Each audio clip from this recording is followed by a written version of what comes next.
Hello students, अगर आप हमारे इस चैनल आरबीएस फिजिक्स पर पहली बार आए हैं तो सब्सक्राइब करना ना भूलें, बेल आइकन दबाएं, ऑल करें, जिससे कि हमारे वीडियो के अपलोड होते ही इसके नोटिफिकेशंस आपको मिल जाएं। हम लोगों ने एसी पढ़ी, एसी हम लोग शुरू कर रहे हैं। हम लोगों ने पढ़ा है कि एसी और डीसी में सबसे बड़ा अंतर ये है कि जो डीसी होती है वो हमको बैटरी या सेल से प्राप्त होती है और उसमें जो विद्युत वाहक बल है या जो धारा है उसका मान स्थिर रहता है, उसकी दिशा भी स्थिर रहती है। वो धन से ऋण से के ओर ही बहेगी, हमेशा उसी दिशा में ही बहती रहेगी। उसका धन और ऋण बदलता भी नहीं है, वो स्थिर रहता है। तो जहाँ पर परिमाण और दिशा दोनों स्थिर रहती है उसे हम डीसी या डायरेक्ट करंट या दिष्ट धारा कहते हैं। दिष्ट धारा में मान स्थिर रहता है, मान उसका निश्चित है, लेकिन प्रत्यावर्ती धारा में मान और दिशा दोनों बदलते रहते हैं। हम लोगों ने देखा कि उसका मान और दिशा दोनों बदलती है। अगर उसको हम ग्राफ से प्रदर्शित करें, समय के साथ हम विद्युत वाहक बल का अगर लेखा चित्र खींचें तो साइन ग्राफ अगर लें तो उसका इस तरह से आता है। यानी एक बार मान लिया धारा उत्पन्न होनी शुरू हुई तो विद्युत वाहक बल का मान 0 है। ये मान लिया विद्युत वाहक बल है, ये विद्युत वाहक बल है। विद्युत वाहक बल का मान बढ़ते बढ़ते अधिकतम हो गया, E0 हो गया। ये इसकी पीक वैल्यू है जिसको हम लोग E0 कहते हैं। फिर ये घटते घटते फिर 0 पर आ गए, मान स्थिर नहीं है, बदल रहा है। उसके बाद फिर ये दिशा बदल गई, अब दूसरी दिशा में प्रवाहित हो रही धारा यहाँ धन दिशा में थी और यहाँ पर ऋण दिशा में है, और फिर इसका मान बढ़ते बढ़ते फिर अधिकतम हो गया। अब ये ऋण दिशा में इसका मान अधिकतम हो गया, फिर घटते घटते 0 हो गया। इस प्रकार जो कुंडली घूम रही थी चुंबकीय क्षेत्र में उसका एक चक्कर पूरा हो गया। और हम कहते हैं कि हमारे इस अल्टरनेटिंग करंट का, हमारे इस एसी का भी एक चक्र पूरा हो गया, इसका भी एक चक्र पूरा हो गया। 0 से चला, अधिकतम पर गया, दूसरी तरफ अधिकतम पर जाके 0 पे आ गया। इसका एक चक्कर पूरा हो गया, एक चक्कर।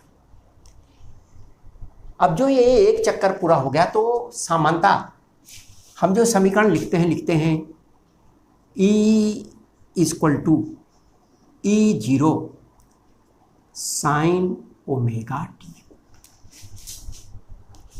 यहाँ पर इसका ये फेज है, कला है, ये इसका पीक वैल्यू है, इसका ये अधिकतम मान है, शिखर मान है। ये इसका किसी भी समय टी पर मान है, जिसे हम कहते हैं ताक्षणिक मान, इंस्टेंट वैल्यू। ताक्षणिक मान है, टी पर ई का मान, टी का जो भी मान होगा उस पर इसकी वैल्यू आ जाएगी, टी का मान रखते जाएं।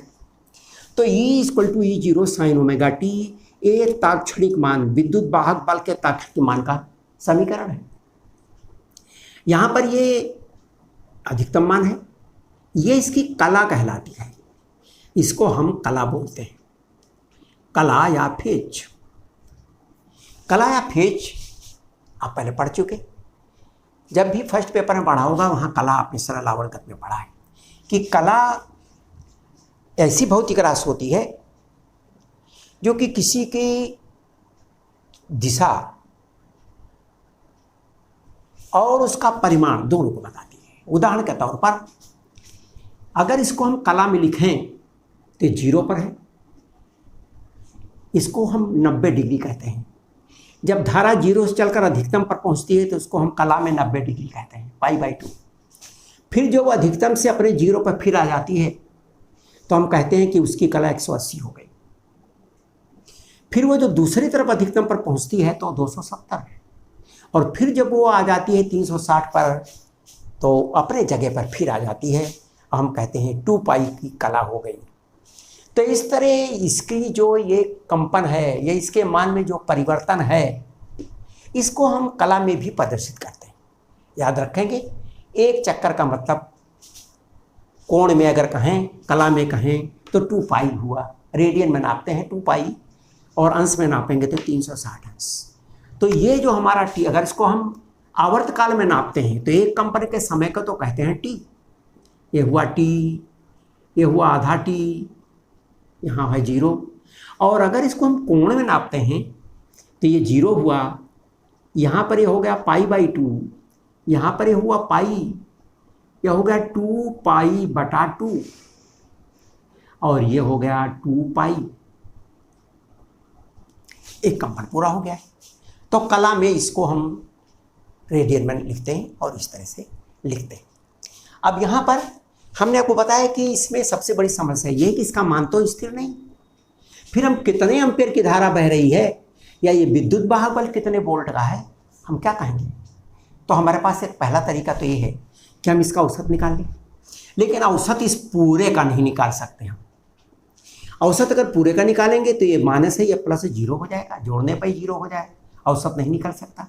इसलिए हम इसके आधे कंपन का, आधे जो इसकी वो है चक्र है, हम आधे चक्र का औसत निकाल लेते हैं और हम उसी को औसत कहते हैं और वो औसत के बराबर ही आता है। इसलिए औसत मान या मध्यमान मान, तो माध्य मान, मीन वैल्यू, इसकी मीन वैल्यू कितनी होगी आप ध्यान से देखें। इसका मान परिवर्तित हो रहा है, कहाँ से कहाँ तक हो रहा है। आधे के लिए लें, समय में अगर लें तो 0 से लेकर T/2 तक बदलता है। तो इसका मतलब ये हुआ कि जो इसका ई का हम मीन मान निकालेंगे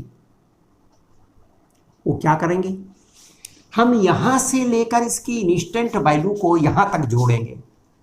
इंस्टेंट वैल्यू का मतलब किसी भी क्षण t बराबर 0.1 सेकंड पर तो ये मान आ जाएगा, t बराबर 0.2 सेकंड पर तो ये मान आ जाएगा, t बराबर 0.3 सेकंड पर तो एक आ जाएगा, क्योंकि ये तो समीकरण हमारा तात्क्षणिक मान का है ना, चाहे जब का वैल्यू रख दें वही मान आ जाएगा। तो इस तात्क्षणिक मान को हम यहाँ से लेकर यहाँ तक जोड़ डालें तो ये पूरा जुड़ जाएगा और फिर इस पूरे समय से भाग दे दें तो औसत आ जाए। इसलिए यम बराबर हो जाएगा,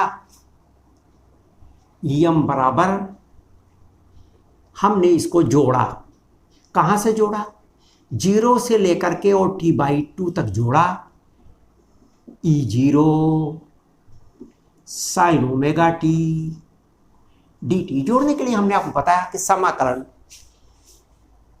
चर राशियों को जोड़ने के लिए, उनको एकत्रित करने के लिए हम समाकलन का प्रयोग करते हैं। हमने समय के सापेक्ष इसका समाकलन कर लिया क्योंकि ये समय के सापेक्ष ग्राफ खींचा गया, समय के सापेक्ष इसका मान परिवर्तित होता रहता है। हमने इसको जोड़ दिया, 0 से लेकर T/2 तक जोड़ा और फिर इस पूरे को हमने जितने समय तक जोड़ा उस पूरे समय से भाग दे दिया तो औसत आ गया। हम इसी वैल्यू को निकालते हैं। ये स्थिर राशि है, ये तो बाहर आ जाएगी, पीक वैल्यू है, शिखर मान, ये बदलता नहीं, तो इसको बाहर निकाल लिया और ये बाहर है T/2। अब ध्यान से देखें तो जो T है, यहाँ T है, यहाँ ओमेगा है, हम चाहें तो इस T को ओमेगा में बदल दें। T बराबर 2 पाई बटा ओमेगा, हम लोगों ने पढ़ा होगा, ओमेगा बराबर 2 पाई बटा T। इसलिए T को इधर ले आइए, ओमेगा को इधर ले आइए, तो T बराबर 2 पाई बटा ओमेगा। तो T/2, जो T/2 है वो बराबर हो जाएगा पाई बटा ओमेगा। तो ये हो जाएगा पाई बटा ओमेगा, T/2 का पाई बटा ओमेगा। और यहाँ हुआ 0 से लेकर T/2 का, यहाँ भी हुआ पाई बटा omega sine omega t dt। समाकलन कर दिया, ये आपका हो गया ओमेगा E0 अपान पाई, इसका समाकलन साइन ओमेगा t का समाकलन होता है cos omega t। Cos omega t, omega t भी है, ओमेगा से भाग हो जाएगा। ये हो गया आपका 0 से लेकर पाई बटा ओमेगा, वैल्यू रख देते हैं। यहाँ आया ई जी ओमेगा, ओमेगा ई 0 बटा पाई। अब यहाँ पर ये ओमेगा तो स्थिर है, बाहर रहेगा, इसको आप तो बाहर निकाल सकते हैं। अब अंदर क्या आएगा, एक बार आपने टी की जगह पाई बटा ओमेगा रखेंगे, एक बार 0 रखेंगे और घटा देंगे। पहले ऊपर वाली सीमा रखेंगे, फिर नीचे वाली रख करके घटा देंगे। तो कास ओमेगा और टी की जगह रखा पाई बटा ओमेगा माइनस आपने इसकी जगह 0 रखा, तो आपका हो गया कास 0।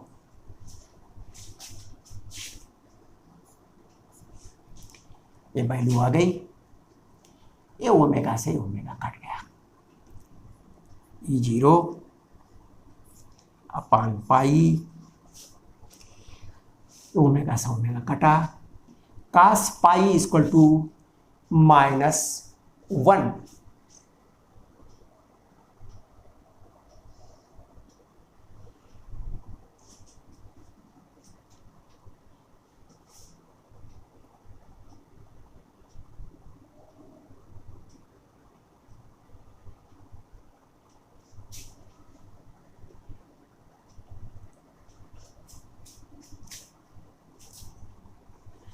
इसका आता है माइनस, इसका समाकलन करेंगे तो माइनस आता है, माइनस।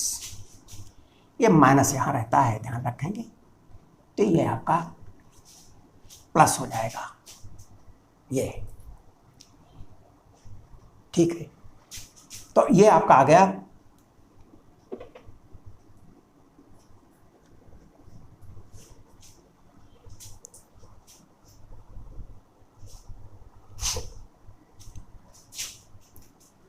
अब ये हुआ माइनस कास पाई का हुआ 1 और प्लस का 0 का हुआ 1, तो ये आपकी वैल्यू आ गई 2 ई 0 अपान पाई। ये इसकी माध्य वैल्यू है। अगले हाफ साइकिल के लिए निकालेंगे, अगले आधे चक्र के लिए, तो ये वैल्यू माइनस में आ जाएगी। तो माध्य मान ये आधे चक्र के लिए ये माध्य वैल्यू है, और यही माध्य वैल्यू को लेकर के हम अपना गणनाएं करते रहते हैं। तो ये माध्य वैल्यू है, इसलिए माध्य मान ध्यान रखेंगे आधे चक्र के लिए है, ये आधे चक्र के लिए, अर्ध चक्र।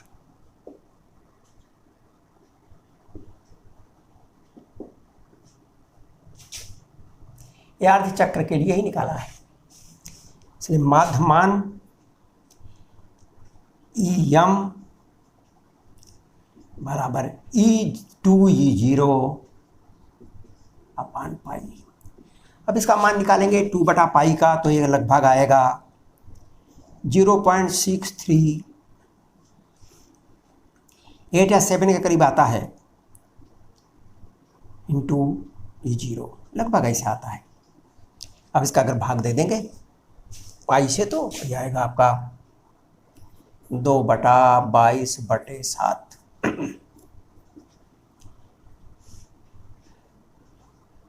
11 छक्का 66,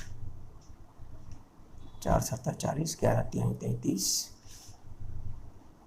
33 7 70, 11 छक्का 66, 7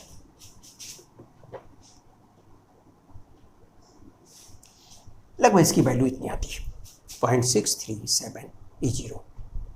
ये हो गया ऊपर वाले का मान। इसी तरह इसका आएगा तो निगेटिव में आएगा। अगर यहाँ धारा होगी तो धारा का मान आ जाएगा IM, ठीक इसी प्रकार से IM, और हो जाएगा 2I0 अपान I। तो धारा का माध्य मान इतना आ जाएगा। अब ये तो हो गया इसका माध्य मान, लेकिन जो एसी है वो काम कितने के बराबर करती है, एसी काम कितने के बराबर करती है। इसके लिए हम क्या करते हैं, हमने एक कोई भी परपथ लिया, कोई भी रेजिस्टेंस लिया, ये कोई भी रेजिस्टेंस है, हमने इस रेजिस्टेंस में एसी लगाई, इसमें कोई हमने एक एसी लगा दी और देखा कि इसके अंदर कितना हीट पैदा हुई, जितना भी काम हुआ, जितनी हीट पैदा हुई, अब उतनी ही हीट पैदा करने के लिए हमने जितनी डीसी लगाई, तो ये एसी का मान उसी डीसी के बराबर होगा। यानी किसी भी रेजिस्टेंस में कोई भी एसी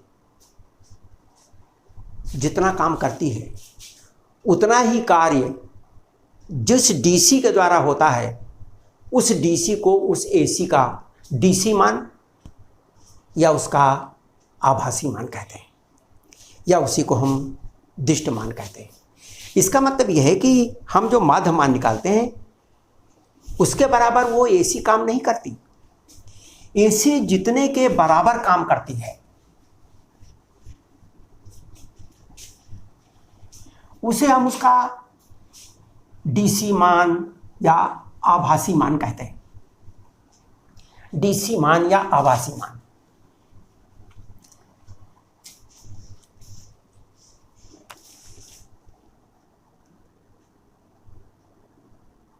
एसी का दिष्ट मान या आभासी मान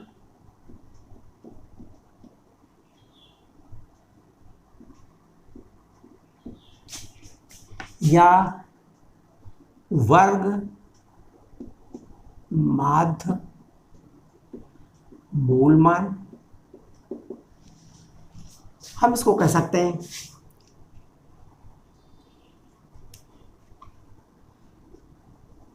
डीसी वैल्यू और वर्चुअल वैल्यू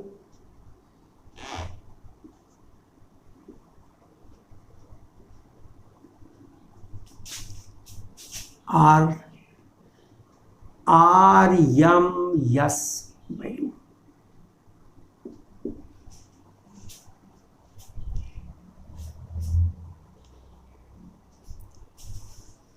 एसी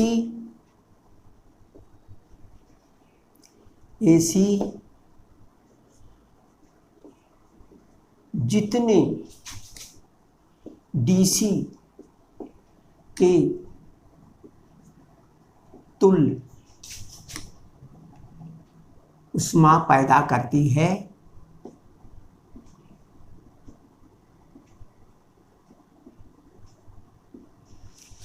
एसी जितनी डीसी के तुल्य ऊष्मा पैदा करती है वही डीसी का मान उस एसी के आभासी मान के बराबर होता है।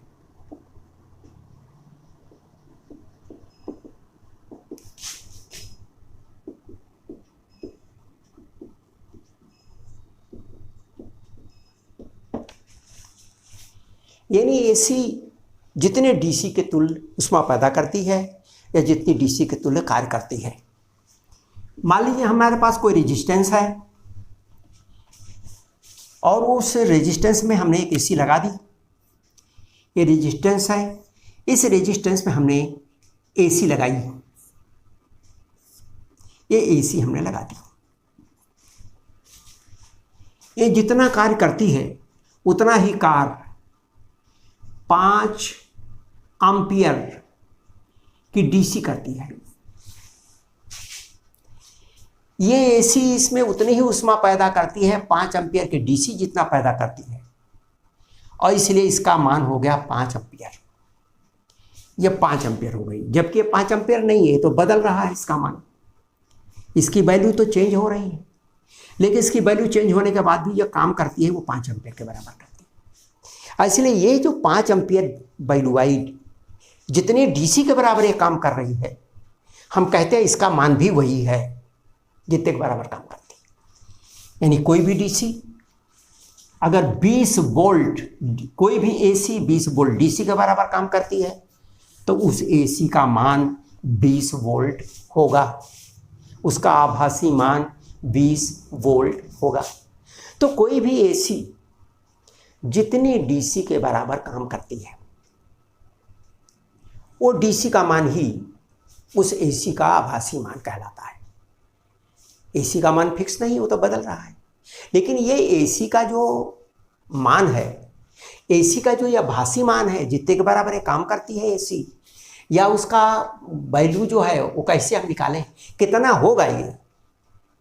हम काम करा करके एसी को किसी तार में और फिर डीसी से उसको तुलना करके नहीं निकालेंगे, हम तो किसी गणना करके सूत्र से निकालेंगे।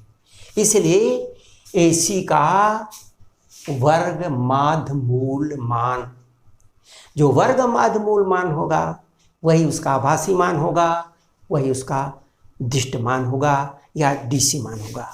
तो एसी का आभासी मान, आइए एसी का आभासी मान निकालते हैं। हम उसकी इंस्टेंट वैल्यू को जानते हैं, उसके तात्क्षणिक मान को हम जानते हैं। हमको निकालना है वर्ग। देखिए एसी का वर्ग माध्य मूल मान, ये मान निकालना है। वर्ग माध्य मूल मान, जिसको कि हम अंग्रेजी में कहते हैं उल्टा। हम पहले इसको बोलते हैं रूट, फिर इसको बोलते हैं मीन, फिर इसको कहते हैं स्क्वायर वैल्यू। बोलते उल्टा है, करते वैसे ही है जैसा हिंदी में लिखा गया है। जो हिंदी में लिखा हमको वैसा करना है। तो रूट मीन स्क्वायर वैल्यू को हम लिखते हैं ERMS, और कभी कभी सिंपल ई लिख देते हैं। ERMS होता कितना है, वर्ग माध्य मूल मान या रूट मीन स्क्वायर मान होगा कितना। वर्ग किसका, इसका,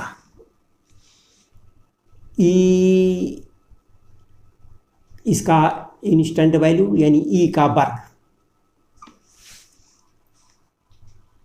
फिर माध्य लेने के लिए इसको हमने जोड़ा,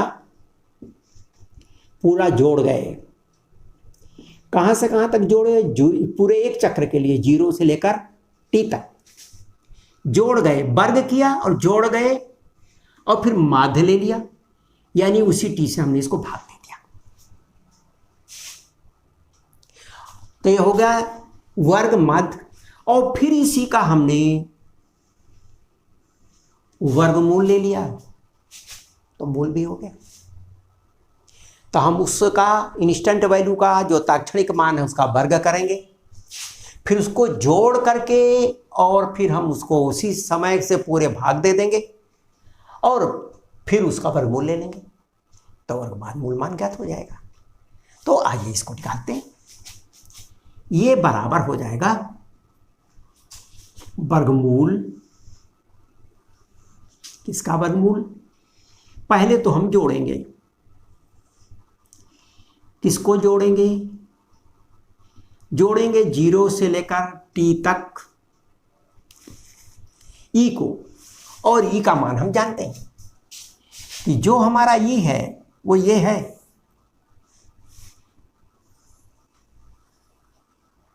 ये है। हम पूरा यहां से यहां तक जोड़ेंगे, इसका वर्ग कर दिया हमने, ये वर्ग हो गया, ये वर्ग हो गया। ऋण का भी वर्ग करेंगे तो प्लस होगा, इस वजह से समझिए, इसको ऐसा समझिए कि हमने वर्ग कर दिया। ये हमारा एसी है, जब वर्ग करेंगे तो इसका वर्ग हो जाएगा, इसका भी वर्ग हो जाएगा, प्लस हो जाएगा, ऋण का वर्ग भी प्लस होता है। फिर हमने क्या किया कि इसको जोड़ करके पूरे समय से भाग दे देंगे, तो इसको हम जोड़ेंगे। अभी तो हमने इसका वर्ग किया। ई का मान है E0 square sine square omega T D T, ये हमने वर्ग किया। जो हमारा ई था E=E0 साइन ओमेगा टी था, हमने इसका मान तो यही है, इसका हमने वर्ग कर दिया, तो ये आ गया। वर्ग करने के बाद जोड़ दिया, इसकी पूरी वैल्यू जुड़ गई, ये जोड़ दिया। और इस पूरे समय से यहां से यहां तक टी, इसी पूरे टी से हमने इसको भाग दे दिया। जब भाग दे दिया तो इसका ये औसत आ गया, ये औसत आ गया, ये वैल्यू आ गई। फिर उसके बाद इसका वर्गमूल ले लिया तो फिर ये वैल्यू आ गई। और ये जो वैल्यू आ गई, यही वैल्यू ERMS है, यही हमारा आभासी मान है। ये हमारी जो AC थी, इसी वैल्यू के बराबर काम करती है। इस जो भी मीटर हैं वो इसी वैल्यू को नापते हैं, जो हम बोलते रहते हैं वो इसी वैल्यू को बोलते रहते हैं। हम कहते हैं हमारे घर की बिजली 220 वोल्ट है, वो इसी RMS मान को हम बोलते हैं। जो हमारे घरों में लगा हुआ मीटर नापता है वो इसी वैल्यू को नापता है। जो अमीटर धारा को नापता है वो इसी RMS धारा को नापता है। तो ये वैल्यू अपने आप ज्ञात हो जाएगी। हम आइए हम इसी को हल करते हैं। अब ये ट्रिग्नोमेट्री के का क्वेश्चन है, इसको ऐसे ही हम करते हैं।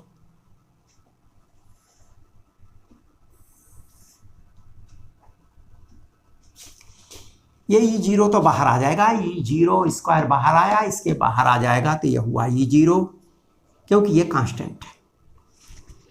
हमने इसको यहां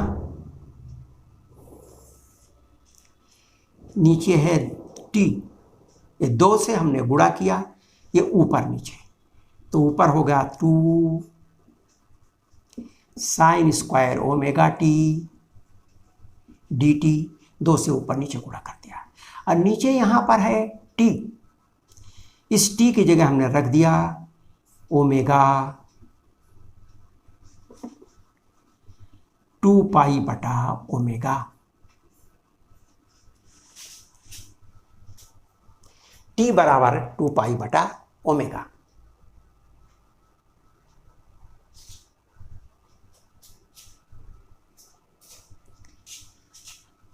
अब इसका समाकलन करना है 0 से लेकर T तक।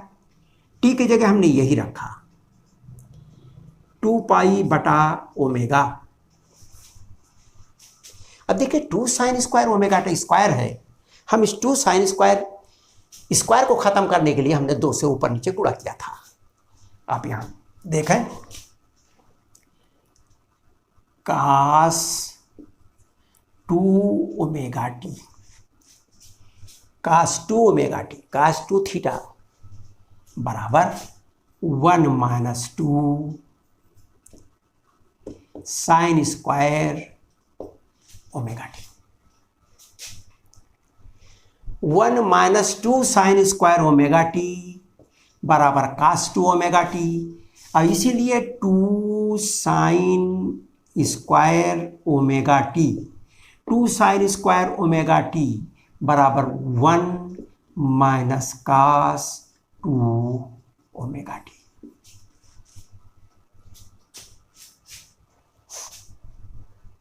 One minus cos 2 omega T इसकी जगह हो जाएगा। ये आपका आ गया। ध्यान रखें ये 2 है और फिर ये 2 है, ये 2 का वर्गमूल 2 आ जाएगा, तो इसको हम ऐसा भी लिख सकते हैं E0 बटा 2 कर सकते हैं, या रहने दो वो कट जाएगा, कट जाए, रहने दो कोई अर्ज नहीं। 2 का वर्गमूल 4 हुआ, 2 दूना 4 का वर्गमूल 2 हो गया। अब यहां पर देखिए नीचे आया पाई बटा ओमेगा, पाई बटा ओमेगा, और ऊपर आया 0 से लेकर 2 पाई बटा omega 1 minus cos 2 omega T D T. अब हम इसी का समाकलन करते हैं। इसका हमने समाकलन किया।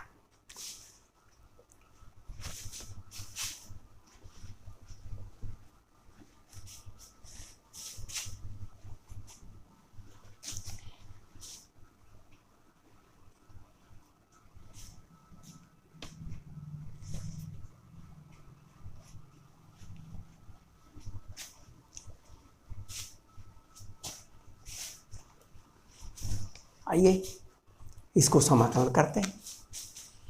इसलिए ERMS बराबर E0 अपान 2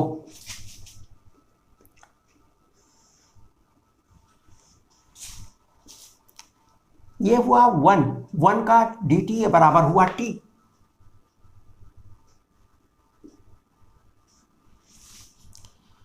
cos 2 ओमेगा टी का हुआ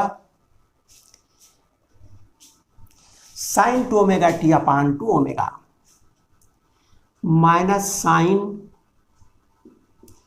2 ओमेगा टी अपान 2 ओमेगा। और इसके नीचे है पाई बटा ओमेगा।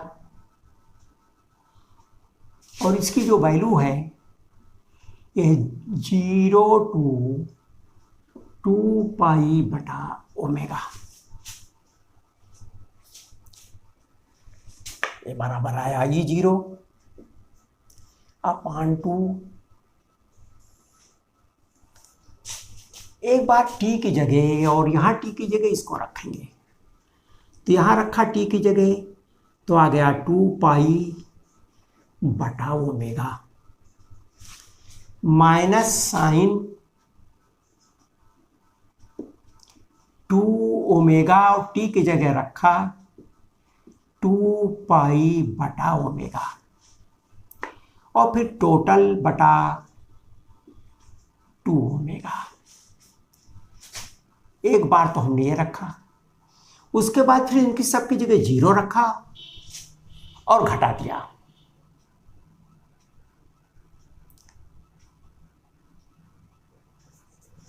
फिर 0 रखा, इनकी सबकी जगह 0 रखा, इसकी जगह 0 रखा, 0 हो गया। इसकी जगह 0 रखा तो ये साइन 0 0, ये भी 0 हो गया और घटा दिया।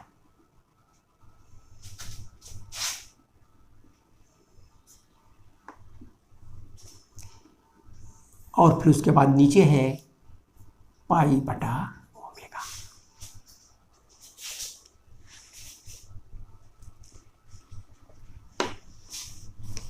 अब देखिए, एक बार तो ये रखा तो ये वैल्यू आ गई, एक बार 0 रखा और फिर इनको सब्ट्रैक्ट कर दिया। 0 है तो छूट गया, 0 ही हो गया। लेकिन अगर यहां पर हम देखें तो ये आ गया E0 अपान 2, ये कट जाएगा, बचा 4 पाई। तो जो है साइन 2 पाई 4 पाई 6 पाई 8 पाई 12 पाई 0 होता है, ये 0 हो गया, ये वैल्यू 0 हो गई। तो आपकी बची अंडर रूट के अंदर 2 ओमेगा 2 पाई बटा omega into pi into omega, ये कट गया, पाई से पाई कट गया। तो ये बराबर आया E0 अपान अंडर रूट 2। ये अंडर रूट 2 है, इससे 2 कटा, अंडर रूट 2। तो यही है रूट मीन स्क्वायर वैल्यू, यही है AC का आभासी मान। पीक वैल्यू को आप अगर अंडर रूट 2 से भाग दे दें तो वो कितने DC के बराबर, कितने DC के इक्विवेलेंट काम कर रही है वो हमें अपने आप ज्ञात हो जाए। यानी हमारे घरों में लगी हुई AC इतने ही के बराबर काम करती रहती है। यानी जो हम कहते हैं कि 220 वोल्ट की हमारे घर में एसी है, एसी हम लोगों घर में लगी है, तो एसी वास्तव में उसका वो आरएमएस वैल्यू है 220, लेकिन जो उसकी पीक वैल्यू है, जो हमारी एक घर की जो एसी है वो तो ऐसे चलती है ऐसे, तो उसकी ये वैल्यू हमको ज्ञात है, ये 220। उसकी अधिकतम वैल्यू 220 नहीं है, उसकी अधिकतम वैल्यू कितनी होगी हम यहां से निकाल सकते हैं। ई आर एम एस बराबर 220, तो 220 इसकी वैल्यू है, इसकी पीक वैल्यू अधिकतम वैल्यू √2, तो ये 0 ये बराबर होगा 220 √2, यानी 220 to 1.4, यानी